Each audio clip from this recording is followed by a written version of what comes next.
Kalluru municipality ఎన్నికల్లో 9వ ward councillor స్థానానికి BRS party తరఫున పోటీ చేస్తున్న కళ్యాణపు నవ్య గారి వారి విజయాన్ని కోరుతూ ఏర్పాటు చేయబడిన ఈ కార్యక్రమంలో పాల్గొంటున్న సోదరీమణులు సోదరులందరికీ పేరు పేరున హృదయపూర్వక నమస్కారం.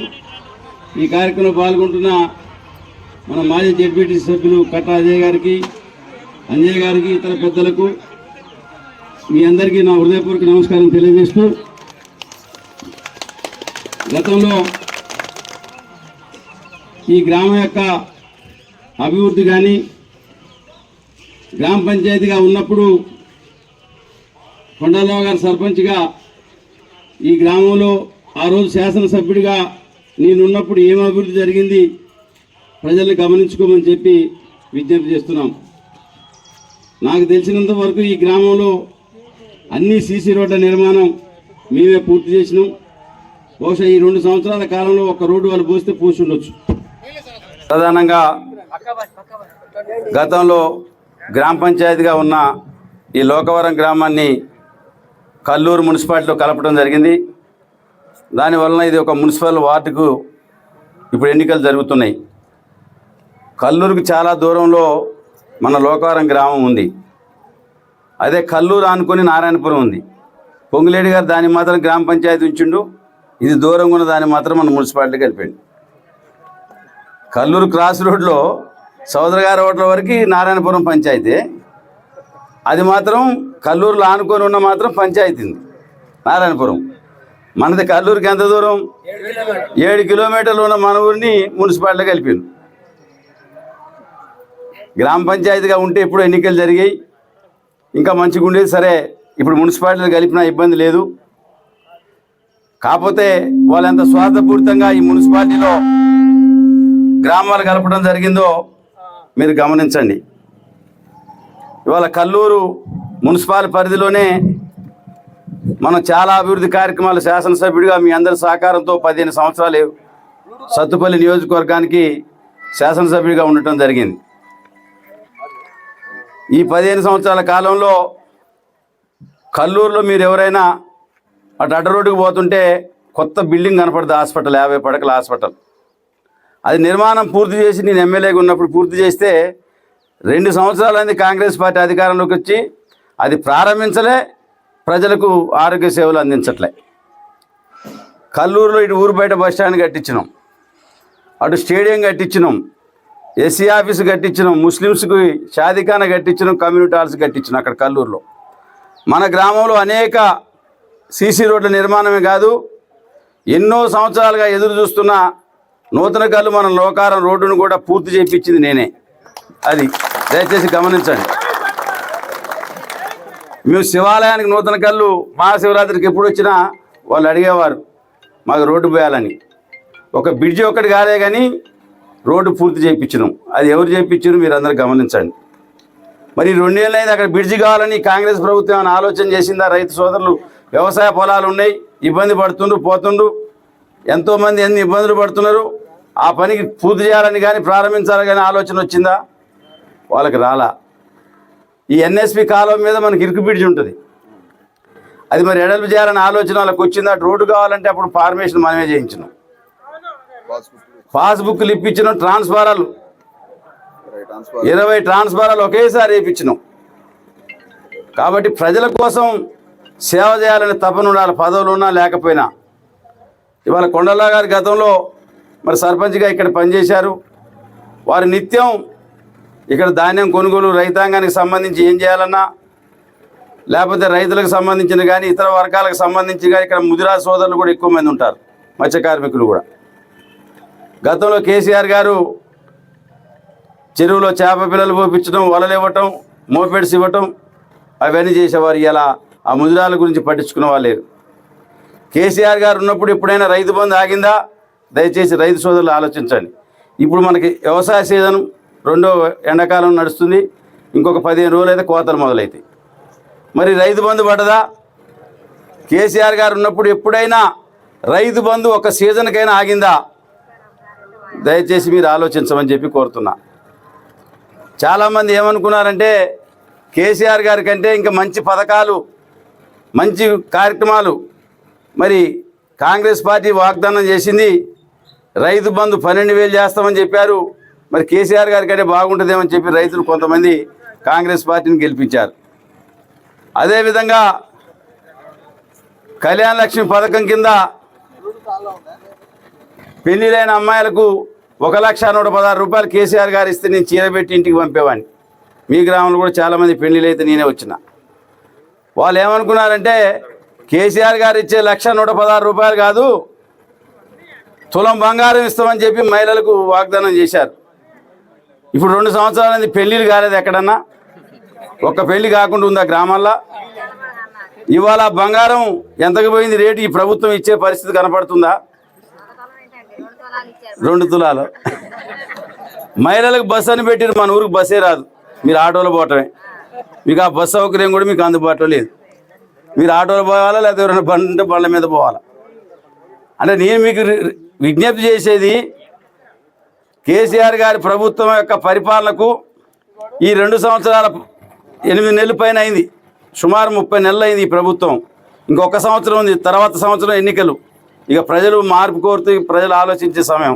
వీళ్ళు చేయడానికి 1 సంవత్సరం ఉంది.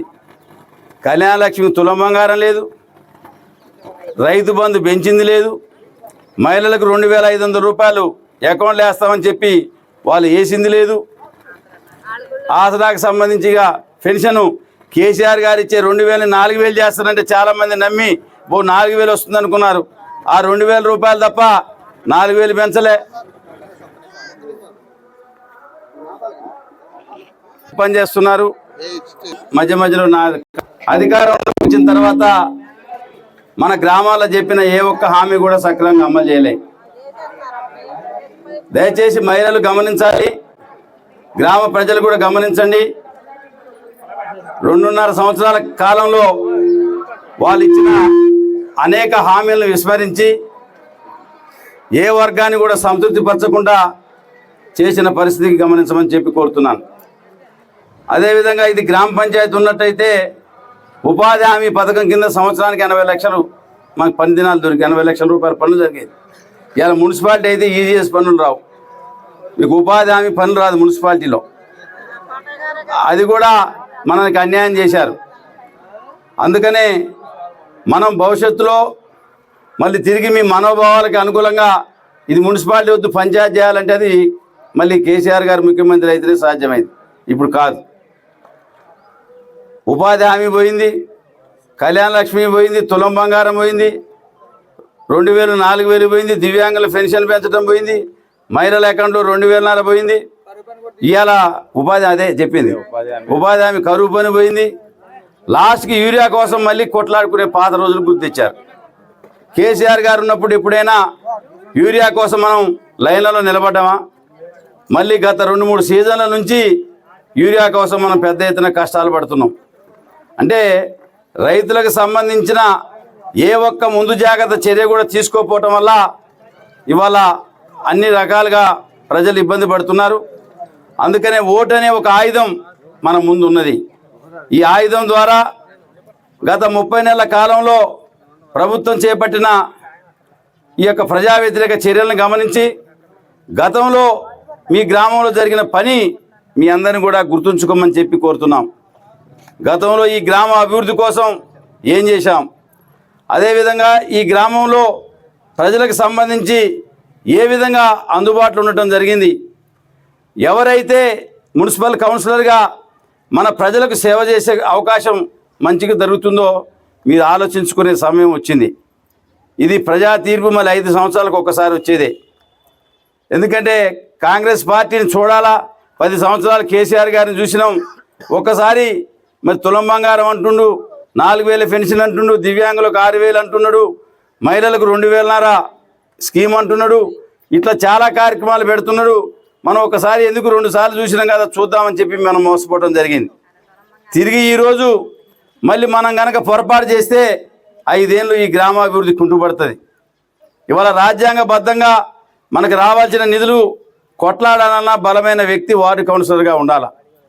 ఇవాళ బలమైన వ్యక్తి ఉంటేనే మనకు అభివృద్ధి జరిగేదానికోసం అవకాశం ఉంటుంది. ఆ బలమైన వ్యక్తిగా నవ్య గారు మన ముందు ఉండటం జరిగింది. కారు గుర్తు మీద వారు పోటీ చేస్తున్నారు. ఇక్కడికి వచ్చిన వాళ్ళు మీరు ఎట్లాగో ఓట్లు వేయాలని నిర్ణయించుకున్నారు. మీరు కాదు, ఊర్లో ఉన్న రాని వాళ్ళని ఒప్పించండి, మెప్పించండి. ఇంకా 2 రోజులు మనకు అవకాశం ఉంది. రేపు సాయంత్రం 5 గంటలతో ప్రచారం అయిపోతుంది. 10వ తారీఖు ఒకరోజు మనకి మైకుల ప్రచారం లేకుండా ప్రచారం ఉంటుంది. ఇక 11వ తారీఖు పోలింగ్, 13 కౌంటింగ్ ఉంది. మీ అందరినీ ప్రార్థించేది, గత 5 ఏళ్ళుగా సర్పంచ్గా కొండలరావు గారు ఉన్నప్పుడు ఏమి అభివృద్ధి కార్యక్రమాలు చేశారు, ప్రజల అభివృద్ధి కోసం మనకు అందుబాటులో ఏ రకంగా ఉన్నారు, మన యొక్క సమస్యల పట్ల చెప్పగానే ఎట్లా స్పందించారు, నేను శాసనసభ్యుడిగా ఉన్నప్పుడు ఈ గ్రామానికి ఏం జరిగింది, ఇప్పుడు కాంగ్రెస్ పార్టీ ఎమ్మెల్యేగా ఉన్నాక ఏం జరిగింది, మీ కళ్ళ ముందు అద్దంలో ముఖం చూసినట్టు మీ అభివృద్ధి కనపడుతుంది. దయచేసి మీ అందరినీ ప్రార్థించేది, రేపు ప్రశ్నించే ఒక గొంతు కావాలా, మన తరపున పోరాడే వ్యక్తి కావాలా, మన జరిగిన అభివృద్ధి కుంటుపడకుండా ముందుకు పోవాలంటే కారు గుర్తుని గెలిపించాల్సిన బాధ్యత అవసరం ప్రజలందరిపైన ఉందని చెప్పి మీ అందరినీ ప్రార్థిస్తూ, మరి ఇంత ఓపికగా శ్రద్ధగా 2-3 సార్లు కరెంటు పోయినా మీరందరూ ఇబ్బంది పడకుండా ఉన్నారు. మీరందరినీ కూడా ప్రార్థించేది, లోకవరం యొక్క అభివృద్ధి కోసం కారు గుర్తు నవ్య గారిని గెలిపించమని చెప్పి. అది మనకి బ్యాలెట్లో కారు గుర్తు ఉంటుంది, కన్ఫ్యూజ్ కావాల్సిన పని లేదు. 20 గుర్తులు సొసైటీలో ఉన్నప్పుడు ఎవరిని గెలిపించాలో గెలిపించే అందరు ప్రజలకు తెలుసు. కాబట్టి గుర్తు చెప్పాల్సిన పని లేదు, ఎక్కడుందో మేము చెప్పాల్సిన అవసరం లేదు. మీరు విజ్ఞులు, మీరందరూ కూడా ఆలోచించేవారు. మీరందరూ కూడా మరి మాకంటే ఎక్కువ తెలిసిన వాళ్ళు. సోషల్ మీడియా ఉంది, టీవీలు ఉన్నాయి, ఫోన్లలో ఏ నాయకుడు ఏం మాట్లాడుతున్నారో మీరు గమనిస్తున్నారు.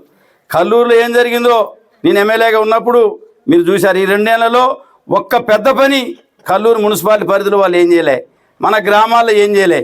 అందుకని మొట్టమొదటిసారిగా అయిన ఈ మున్సిపాలిటీ ఎన్నికల్లో 9వ వార్డు కౌన్సిలర్గా పోటీ చేస్తున్న నవ్య గారి కారు గుర్తు మీద మీ అమూల్యమైన ఓట్లు వేసి గెలిపించవలసిందిగా మీ అందరిని ప్రార్థిస్తూ, కారు గుర్తుకే, కారు గుర్తుకే, కారు గుర్తుకే, కళ్యాణం నవ్య గారి కారు గుర్తుకే, కారు గుర్తుకే.